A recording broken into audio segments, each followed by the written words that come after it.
What's the difference between a narcissist and a malignant narcissist? If you don't know and you want to understand this difference, watch this video. I wanted to make this video because it's almost like any time a person sees somebody that's self-centered or somebody that discarded them and moved on to somebody else, or someone that's always talking about themselves or thinks very highly of themselves, is a malignant narcissist. And that word is thrown around and tossed around so much that it's kind of created confusion, and unfortunately it's diluted the damage of real malignant narcissists. When I hear the word malignant, I think of cancer, right? Somebody might have a tumor, but it's not dangerous unless it's malignant. All of us have cancer cells in our bodies. Does that mean that we all have cancer or are dying of cancer? No. In order for those cancer cells to become malignant, there's different things that need to take place in the body. And one of the main things is when faulty genes begin to grow out of control. So to understand that, think of a waitress that has a ticket machine that spits out a ticket every time she has to make coffee, right? So everything's working fine. She gets a ticket, she makes her coffee, everyone's happy. But what if that ticket machine became faulty?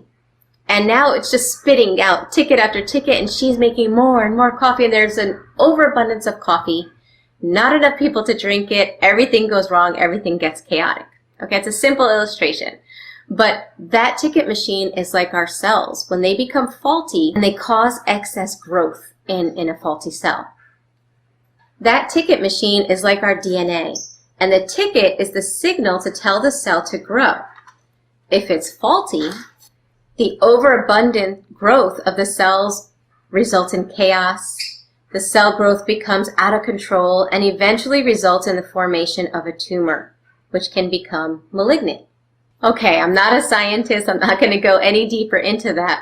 What does that have to do with malignant narcissists? Well, we all have narcissistic traits. All of us. There's not one person that can say, oh, not me. I don't have any narcissistic traits. In fact, that alone, saying something like that alone is a characteristic of a narcissist. They're so above everybody else that if everyone else is a certain way, they are above it. So when does narcissism cross the line from healthy narcissism, moderate narcissism, kind of high on the limit narcissism, and when does it cross into malignant narcissism? One of the main differences between somebody that has narcissistic traits, even more than one, somebody that could possibly be high on the scale of narcissistic traits, but isn't malignant, I should say, what makes them cross the line into being malignant is the feature of sadism in their personality. Sadism, to understand it, is when there is an extreme pleasure in the pain of someone else. So somebody that's really self-centered and kind of high on that narcissistic trait isn't necessarily a malignant narcissist if they can actually feel bad when they've hurt somebody, if they can actually self-reflect and feel guilt because they made somebody cry, and there's that empathy. So they're high up on the scale, but they still have qualities like empathy. Everyone that's high up on the scale of narcissism will always damage someone else in the pursuit of their agenda if that's what they need to do to get what they want. But they're only malignant if it brings them pleasure. Now, this is a fine line to understand, and it's also important to be observant because people that are with malignant narcissists might be fooled by words like, I'm sorry. It's important to understand and look for the genuineness of those words. Somebody that's really sorry that they hurt somebody else works really hard not to repeat the same mistakes. Whereas a malignant narcissist, if they want to rope you back into the relationship, they'll say, I'm sorry. They might even shed a tear, even though their tear ducts sometimes seem constipated. They've really got to push that one out. But they can shed a tear, but then they go around and do the exact same thing almost as if they never were sorry in the first place. Whereas if somebody's genuinely sorry, They work hard. You can see the changes. Even if they're slow, you can see changes in their desire or motivated out of their desire to make you happy and to avoid hurting you again. Another way that a narcissist or a malignant narcissist exposes their sadism is, let's say they're really great with words and they can throw out a false apology and make it look genuine. But something happens. There's that little smirk that comes through when you're buying it, when you're thinking, at the moment you're thinking, wow, they really are sorry. You know, I'm touched. They really do care. And they can see that on your face. They can see you feeling those things. They're extremely observant. And that little smirk comes out. So obviously sadism has to be a part of the mix in order for it to go from being somebody high on the narcissism scale over to being a malignant narcissist. But what else is needed? Some other signs of malignant narcissism include a mix of narcissism, as we already discussed, antisocial personality disorder. And antisocial personality disorder is not somebody that's shy, not somebody that stays away from other people.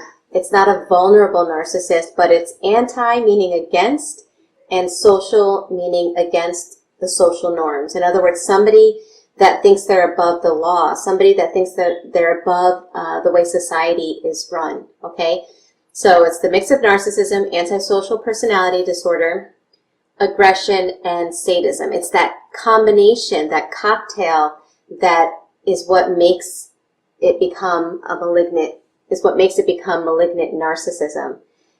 One doctor named Carrie Barron, she described it interestingly. She said, malignant narcissists, she described it in Psychology Today, saying, malignant narcissists are intelligent, high-functioning, soft-spoken, charming, tearful, or seemingly emotional, gracious, well-mannered, kind, and have the ability to form relationships. Now, that might sound like a very positive description of malignant narcissists.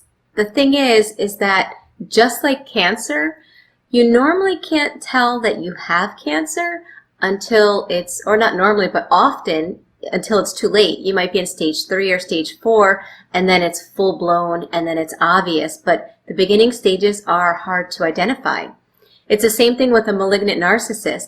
That's what's so scary about them. It's not like you look at them and you're like, oh, that's a malignant narcissist, and you spot them right off. They can be extremely charming. They can be very Dr. Jekyll, Mr. Hyde. They can put on a front that's deceptive.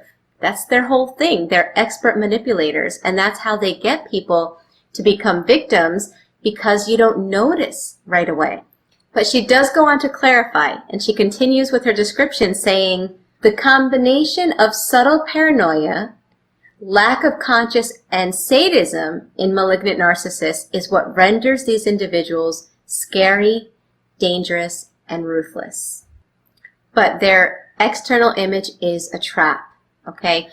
But this video, the main purpose of it was I really wanted to differentiate between narcissism, narcissists, and malignant narcissists. So again, the combination of narcissistic traits being extremely high on the scale, combined with sadism, the pleasure that they get in hurting their individuals.